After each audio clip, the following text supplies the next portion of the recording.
isgutan karon no. Nakadel na, 119. Nag-isguta aning naada ay tulong ka klase sa kamatayon. The 3 types of death. Nakadungog na ba't na ani? No? Nakadungog na ba't na 3 types of death? Kaya so far sa akong mga nahibalaan lang, as for me personally, ay isa lang ka klase sa kamatayon ng ako ang nahibaluan. But many persons or many people think that there is only one type of death, no? Kaning death nga nahibalaan nato is the separation of our soul and spirit from our physical body. No? So maula man kami kasagara, no? Naaman tayo soul and spirit, right? No? Naamo wala. Amen. No? So however, because we have a soul and spirit, there is additional type of death, no? There is 2 additional type of death. One is, atong nahibalaan, what is? Physical death lang. No? Upon there are 2 additional types of death. Ano sa man eh? Spiritual and the second death. No? So all in all, tulo. Come on. The spiritual, the physical, and the second death. Ikaduhang kamatayon. No? So, kaning spiritual death, no, it occurs from conception, no, tinubdan sa pagpanangkon, no. So kaning spiritual death characterized by our sinful nature. No, ihulagwan sa atong pagkamakasasala, spiritual death na ha. So another, the physical death, which the second death, the second type of death, sa siya, occurs with our body, no? When our body no longer function, dili na mag-function na atong lawas. Kung napatay naman ta, dunot na ta, mahimo na tang yuta, gikaon na ta sa ulod, no? So dili na mag-function atong lawas, no? Nasayad ta, maampatay, wala na plano, wala na panghuna-una, wala na desire, wala na damgo, wala na, no? Wala naman yung spirit of death, ikuha naman, ibalik naman sa Ginoo. The physical death occurs when soul and spirit leaves the physical body. No? Kung ang ato ang kalag, ang espiritu mo biya na sa itong lawas, hinahitabo sa tao. Wala na yung kalag, espiritu, sa naman? Patay. Diba? So, man yung physical death, no? And the third type of death, which is the second death, no? So, occurs, maabot ni siya paghuman sa ato ang physical death, no? Paghuman sa atong physical death. Although sa paghuman sa atong physical death, no, dili pa man pud ta diha dayon mo atubang sa great white throne of judgment, no? So dili man pud diha dayon ang mga tao malaglag dito sa inferno. Then the second death occurs after a physical death. Dayon it occurs after the great white throne judgment, no? It occurs to those whose names are not written in the book of life. Amen? Asa tanang duwa? No? Matubang pata, mutawat pata reward, muato batas kalaglagan. No? So, ma-define na diha. So, sa itong 3 types of death?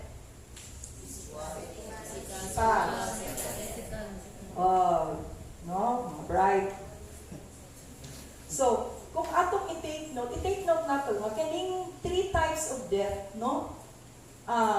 Naani siya, no? Nagrepresentar ni o pagkahimulag. Pagkahimulag ba, no? So, such as kaning spiritual death, no? Nahimulagi kan sa Dios, no? So, kaning spiritual death results in separation from God. Dayon kaning physical death nor results in separation of soul and body, soul and spirit from the physical body. Nung una nang mamatay atong lawas, wala nang kalagog spirito. Dayon the second death is an eternal separation from God. Eternal, no? Hangtod sa kahangturan ang pagkasiparar, pagkahimulag sa Dios, no? Wala na diha sa presensya sa Dios. Mao ning second death. Mao ning pinaka-finale, no? Mao ning pinaka-finale. So, kaning spiritual death, no, it originates from the book of Genesis. No? Kaning spiritual death, no, naguna na, nagikan ni dito sa book of Genesis, katong naa si Adan o si Eva, no, naa si Adan o si Eva, wherein, gi-break nila ang commandment sa Ginoo, nga dili mo kaon anang prutas in a specific tree. No, i-disobey nila ang Ginoo. So, niingon ang Dios, do not eat the fruit from one specific tree. Ina niya si Adan. Wala pa si Eva ang tumatay, ha? O, naana ba si Eva ito? Pero si Adan, iyang unang nga gibutang sa Garden of Eden. So, iyang giingnan si Adan, no? So, morning nga. Kung basahon nato ang Genesis chapter 2, verse 15 and 17, taas-taas din siya, no? So, ito man itong gamay lang. Genesis chapter 2, 15 to 17.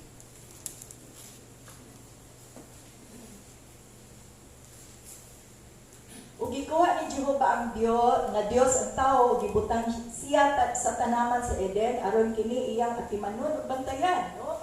Gitahasan si Adan. Ug si Jehova nga Dios nagsugo sa tao nga nag-ingon, makakaon ka sa tanan nga kahoy sa tanaman. O, giingnan si Adan, makakaon ka sa kahoy sa tanan kahoy sa tanaman, apan naay isa, apan sa kahoy nga sa pag-ila sa maayo ug sa daotan, dili ka makakaon niini kay sa adlaw nga mukaon ka niini mamatay gyud ka. No, giingnan si Adan. No, so nevertheless si Adan kaon gyud kay ano, nakakaon man siya. O, kasi naghatag niya sa prutas. O, kung buot una-unaan, ang una nakasala si Eva. Di ba? Si Eva nakauna. No? Ihalang i-partake ni Adan. Itagaan nato niya si Adan atong katong prutas, no? So, nevertheless, si Adam ikaon atong prutas, no? Ug tungod ni Ana, naka-disobey, unsa ni Bisaya sa disobey? Wala niya, ha? Oh, nakasupak, no? Nakasupak siya sa unsa man, gisugo sa Dios. Ayaw lagi kaon kay the moment mo kaon ka, mamatay gyud ka, no? Pero wala ta kabati. Wala, I don't know sa feeling ni Adan ato nga time, no? So, dito sa Garden of Eden, kung atong wala namang gud kung ako nadumduman, wala na kaayo gi-specify sa Bible unsa ang naa sa Garden of Eden. But in the Garden of Eden, no, naihimpit nga kalipay dito. No? Si Adan, malipayon kaay dito, maluntaron iyang kalipay dito, nagpuyo siya dito, kung wala pa siya nakasala. Dito sa Garden of Eden, nag-uban si Adan kanunay sa presensya sa Dios. No? Ug ang dito sa Garden of Eden, si Adan, ang iyang tanan ng kinahanglan, naa. No? Provided siya tanan, no? Pero, ngano pa man dyan nga disobey siya? No? So, in that manner nga disobey siya, ang iyang kalipay dito sa Garden of Eden, no, kauban ni Eva, tumatay nga disobey sila, gipapahawa sila, di ba? Gipagawa sila, no? So, no longer exist. Wala na nilungtad ang ilang kalipay dito kay it's because of their sin. Pero katong sin, katong ilang disobedience nga nahimo batok sa Ginoo, batok sa pulong sa Dios, sa sugo sa Dios, spiritual sin to siya. Spiritual sin, ha? Dili pa to physical sin. Spiritual death, no? Dili pa to physical death, dugay pa man namatay din si Adan o si Eva itong time. No, so, gawarningan pa din sa Ginoo si Adan na kung kaon ka, anong prutas mamatay gud ka. Meaning, spiritual death ang ginaingon, ginamin sa Dios nga tukang Adan. No, so, dayon, bisan si Eva bitaw, si Eve, no, nituo man ganito siya sa mga deceptive lie or malinlang or malimbungon nga bakak sa Satanas. No, pagka nabiktima gyud si Eva atong panahon na atong tunguran, no, diin gidid-an na sila nga dili mo kaon, pero unsa may nindot kaayo ang gisulti sa Yawa atong nga time, no? Nindot kaayo diin na persuade gyud siya nga makakaon atong prutas. Mao na karon, no? Nahulog na sila sa spiritual death sa kamatayon, no? Tinuod gid ang pulong sa Dios nga niingon lagi nga you will die, you will surely die. So namatay din sila dinha sa espiritu. Gani pagkasala nila, gipapahawa pa din sila sa Dios. No, wala na sila gipapuyo sa blissful garden of Eden, no? So dayon, so naay spiritual death na nahitabo kang Adan ug Eva ug kaning kasalanan, kaning spiritual death kung sa nahitabo napasa-pasa ni ngadto sa mga katawhan hangtod karon. Mutuo ba ta? So, the spiritual death of Adam and Eve was passed on to their children and throughout all generation. Throughout all generation na dili ta accepted, no? So, mauto no, nakasala sila.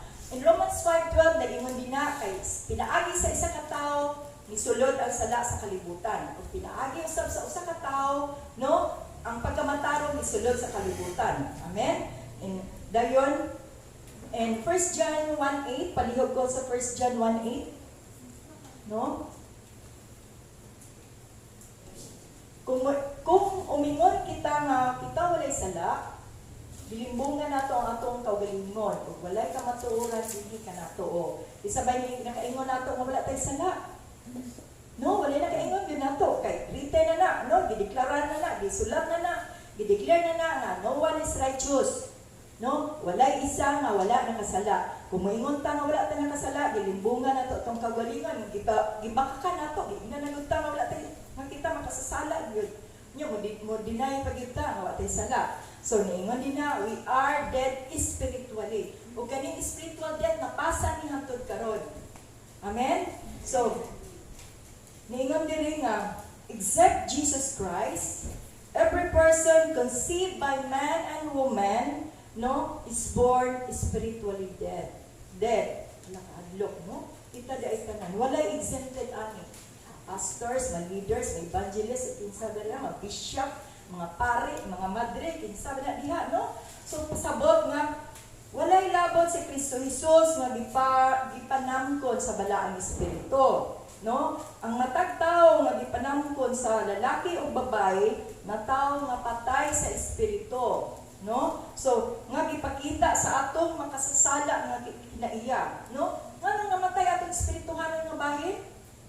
Tungod sa atong makasasala nga kinaiya, no? Gihulagway pinaagi sa atong sala. No, pinaagi gihulagway sa atong sala ang atong spiritual death, no? So, usa ka dili mahinulsulon, natay mga unrepentant heart, no? Just like kanina, mga tao kaniadto, no? Usak na ay dili nga mahinulsulon nga kasing-kasing ug nagtinguha nga magpalayo sa Dios ang mga tao. No, tungod sa sala nga wala mabiyae, wala mahinulsuli, ang tao maglikay kanunay sa Dios. Amen. Bisan karon, no? Bisan karon panahona. So, ang sinful nature sa usa ka tawo dili ra makita. Di lang nato na mabantayan. Even ourselves nga masayop ta, masipyat ta, makita ba nato? Maka-admit ba ta nga, sipyat ko da, masala ko da, sayop ko da. No? Always. Ha? Always. Always, sa imo, pero ang uban, kadaghanan ka ha, no? So, for example, let us consider kaning bata. May bata ha, nga nagbuhat o dili matarong or maayo. Dahil nasapo na ito ang bata, let's say, namaka, no? Lingkod, sir.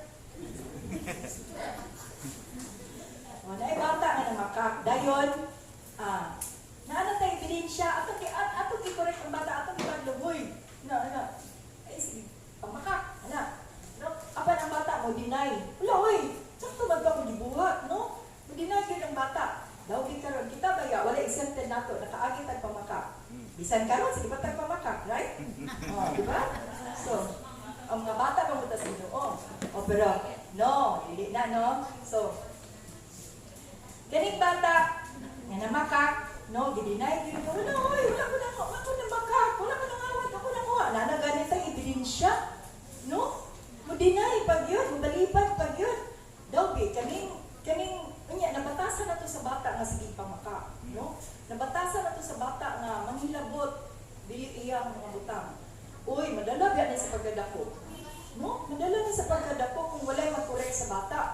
No? So, mao ni no nga hatod pagkatigulang pagay kung dili mo duol sa Ginoo. So matingalan ta ngano ang mga tao mamakakman. Ngano ang mga tao magbuhat man sa gusto nilang gustong buhaton. Ngano ang mga tao wala man nagsubay sa mga sugo sa Dios, no? So naay mga utana, ngano naay mga tao nga mangawat? Ngano naay mga tao nga patay man sa isig ka tao? No? Ngano naay mga adulterous? No, ngano mag-commit mag-adultery? Why murder one another? Nganong dili magkasinabot? No, daghan kaayo tay mga pangutana nga namugna sa atong huna-huna, no? Apan dili lang kani, no? Dili lang kani ang mga pangutana tungod kay ato lang nakita nga dili maayo. But to some and to other people, to many people, na apan mga darker dimensions sa ilang kinabuhi diin ang ilang sinful nature maod paghihapon ang nag-control nila. So, there are more darker dimensions of the sinful nature nga we were all born with, no? Kailan na maganda sa atong kaugalingon? Honest to goodness ba? Nabatay mga assessment sa ato ang kinabuhi? Nabatay assessment sa atong batasan? Sa atong mga kinaiya? No? Dayon, it doesn't mean bayahan nga kanang nagsimba ta din, nakahugpong ta every Sunday.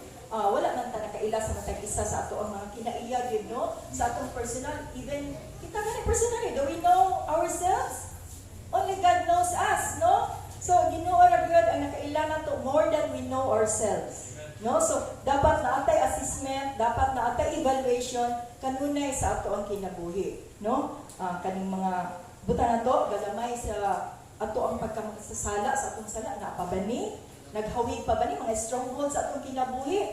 Naa pa ba ni nato? No? So need po di ay taog mga evaluation at assessment sa ato ang mga kinabuhi, especially sa atong espirituhanon nga paglakaw uban ang Ginoo. Amen. So kinsa may naghatag sa iyang kaugalingon, no? So dili gyud ma-deny that all people from Adam and Eve were born spiritually dead. Amen? So, Jesus Christ gave His life as a free gift, no? To overcome our sinful nature and its consequences. Naay mga sangputanan sa ato ang pagkamakasasala, di ba? Naay sangputanan gyud. Sagid ba ta ningani? No? Kung mupatay kag tao, asa man atong padulngan? Ang tao mupatay og tao, ang murderer mupatay og tao, asa man iyang sangputanan? Atos pisuhan. No? Ang mangawat, ang mangrape, asa ang sangputanan? Kung masakspan, atos pisuhan. No? So, upon Jesus Christ, a perfect God and a perfect giver of life, He was, and He is to come. No? He is the only source of life. So Jesus Christ gave up His life, no, as a free gift. Free, diba? Agasaw sa na, libre. Diba? Ihatag niya kaugalingon nga libre. Wala ta niya ipapalit. No? Wala ta niya ipapalit. Apan gihatag niya libre ang kaugalingon aron ma-overcome nato atong sinful nature. No?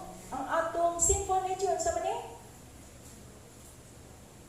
atong pagkamakasasala. No? Ug ang mga consequences ni ani nga moabot, no? In Romans chapter 5, 18 to 19. Sinsyahin ako ninyo, because I just want you to learn. I just want you to remember what I am saying here. No? Usa ingon niini nga pinaagi sa usa ka paglapas ni abot ang pagkahinukman sa silot sa tanan nga mga tao. No? Moabot gyud ang silot. Nahukman gyud ang ato ang mga sala, silutan atong mga sala, no? Ingon usab niini pinaagi sa usa ka buhat sa pagkamatarong ang hatag nga walay bayad midangat sa tanan mga tao alang sa pagkamatarong sa kinabuhi. O iyang kinabuhi ang gihalad nato aron kita mahimong matarong. Oh, overcome nato, no? malampasan ato ang madaog, ang ato ang pagkamakasasala, our sinful nature. No? So, kung di ta doon ni Jesus, di ta mausap. No? Kung dili ta mo tuo sa iyang kamatayon, no? Kung dili ta mo tuo sa pinaka-foundation sa atong faith. Unsa ang pinaka-foundation sa atong faith? Na si Jesus namatay, gilubong, nabanhaw, no? Wala foundation sa atong faith. So, kung dili nato i-give up, kung dili nato tuuhan si Jesus nga naghalad sa kinabuhi nato, mausa ba ta? Mahimo bang matarong? Siya nga matarong, naghatag sa kinabuhi. Aron kitang tanan, mahimong matarong. No? So, si Jesus, who is fully aware of our spiritually dead condition, no? Nagdeklara. Si Jesus nga nasayon sa atong matag-isa nga kinabuhi that we are dead spiritually, no? Nag-ingon siya, nagsulti siya, nag-declare siya sa nga we must all be born again. No, kita mataw pag-usab. No, nakita na niya atong kinabuhi. Nga kung wala siya, nga nidupa sa krus para sa tanan, wala tayo kinabuhi. Gani, from spiritual death, physical death, nga tugyod na sa second death padulong. Amen? So, nakita niya ang ato ang mga kondisyon na without Him, without His life given for us, without His death at the cross, we will not be righteous. We will not be alive. Dili ta mabuhi spiritually. Busa iyang gideklarar that we must be born again in John 3:3 and in John 3 verses 5 to 6. No? Unless a man is born again, he cannot see the kingdom of God. Unless a man born water and spirit, he cannot enter the kingdom of God. Mo ba na, di ba? Sa John chapter 3 verse 3, 5 and 6. So kinahanglan ta mataw pag-usab. Mataw gikan sa makasasala ng kinabuhi. No, aron kita makabaton og kinabuhi alive, no, alive nga spirit, no? So aron kita makabaton og buhi nga espiritu. Amen. So mo na pwede ta makadeklarar ta sa atong kinabuhi nga I am alive, I will not die. Amen. Ano lang ko na akong i-declare sa kong kagalingon, I am alive, I will not die because I have Jesus in me. Amen? So, dili nato ni i-deny, dili nato ni i-disregard, no? We must be born again. No? Kita karon born again na batatanan. No? So, born again, dili baya na siya relihiyon, ha? Kasi na yung tanan ito sa gawas nga mo, born again, relihiyon mo, tubag mo ko. Sabtasan ninyo na unsa na pagka-born again. So, born again is spiritual birth and regenerative transformation, no? Is born again, being born again is spiritual birth, no? Nabuhi ang ato ang espiritu o nagbago kanunay na transform from sinful to sinless life, no? From sinful nature to life, walking in the newness of life, no? Gikan sa makasasala, makahimtang, ngadto sa pagkabago. O kaning pagbago, mapadayonon yun ni siya. Dili lang, anak nga day. Dili lang every Sunday. Dili lang every Monday. Kung sa ba na? No? Every Tuesday ba lamang? But every day sa atong kinabuhi. Amen? So, how to be a born again? Sabi dito, anak eh. Magkuhan to, mag-review ko karon ang sa to, ang pamaagi para mahimong born again, para mausap, no? Para na spiritual birth, ang saman. Yun sa nato, no? We believe that Jesus Christ died for our sins. Amen? No? Amen. We accept Jesus our saman, Savior and Lord. No? Namahaw mo? Luya lagi mo. No? So, we must yield to the Holy Spirit as He transforms us from within into the image of Jesus Christ. No? So, pag human, anak lang niya itang, na-born again ko, pero wata ka sa mo, na-born again ko. Nabay transformation sa atong kinabuhi, nasabtan ba nato, nausap ang atong spiritual life?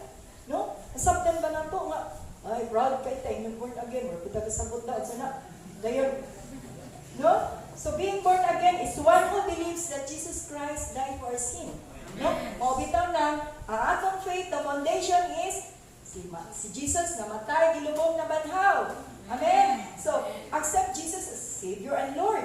Dayon, we must yield, or we must submit, or we must surrender to the Holy Spirit. Kaya siya man magbago na to adlaw-adlaw. Amen. Amen? So, pinaka-importante is we have faith and belief in Jesus Christ. Mausa niya pinakauna to be born again. Amen? So, ang kaning pagka-born again, kay dili na kita makasulod sa langit if we are not born again. No? So, akong i-reiterate na walay hugaw makasulod sa langit. Walay flesh and blood nga makasulod sa langit. So, we must be born again in spirit. Mausap yun ta. Maabot ang time nga ang atong body, kaning physical na body, kaning flesh and blood na to, mailisan ni into a spiritual body. Mo ni mo puyo dito. Amen. Amen? Mo ni mo sulo dito. Kung asang destinasyon. Amen? So, inahanan ha, sabto na to atong pagka-born again. Dili na to. Simple naman kayo to, no? Asa man to? Asa man to? Limot tayo to? Yes? Limot tayo. Asa to? Limot. Believe that Jesus died Oo, for ta. Dawato na to. Tuwa sa Jesus as. Nagpakamatay siya para sa kong sala. No? Dayon, atong dawaton si Jesus. Dayon, yung pinaka-importante, the bottom line is, we all submit every day, every minute, no, to the Holy Spirit. No? Dili na ta mo palag. What for na mo palag pamanta? Di na ta maghimo og atong pamaagi. Kapoy na. No? Let the Holy Spirit transform me. Let the Holy Spirit work within me. No? Kay kapoy na sig pangita. No? Kapoy sig pangita kwarta. No?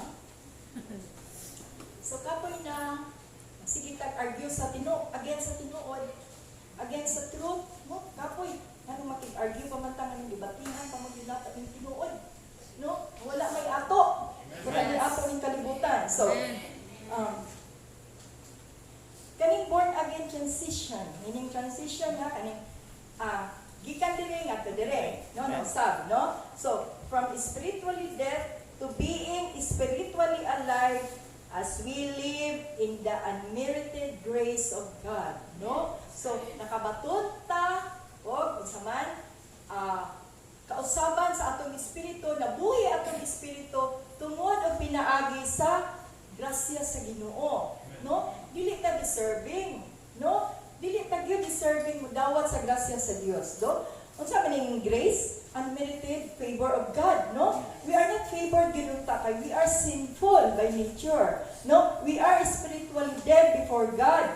Pero Jesus Christ, no, nevertheless, He gave up His life for us, no? So, mo na tundong pagkanindot ba kaayo giluwas ko, wala ko naghago sa akong kaluwasan, no? Si Jesus lang, no? Only I have to believe in Him. Only I must have faith in Him sa iyang gibuhat para nako. No? So, tungod sa grasya o sa pagpasaylo o kaluoy sa Ginoo, no? God gave us His only Son. Tanya? No? So, nindot kaayni, no? So, kanila akong panon, diwason. Dayon, His forgiveness for our sin. Ang iyahang pagpasaylo sa atong sala, past, present, future, and everlasting and eternal sin, no? Iyahan na ning lapas, no? In His spiritual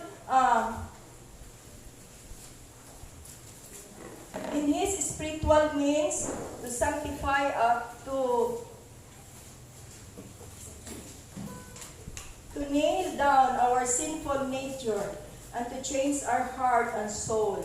No? Tungod sa iyahang kaluoy, tungod sa iyahang grasya, tungod sa iyahang pagpasaylo sa tanan natong mga sala, kita na usab. No? Itagaan ta kausaban sa Dios. Busa magpabilin ta nga maglakaw sa kabaguhan. Dili na ta mulingi sa ato ang kaniadto. Dili na ta balik ato ang sinful nature. Kaya ang atong sinful nature bilansa na natin ito sa cross ni Jesus. Amen. That is why He wanted us to have a life with Him and in Him alone. kita atong padayunin sa sunod. Salamat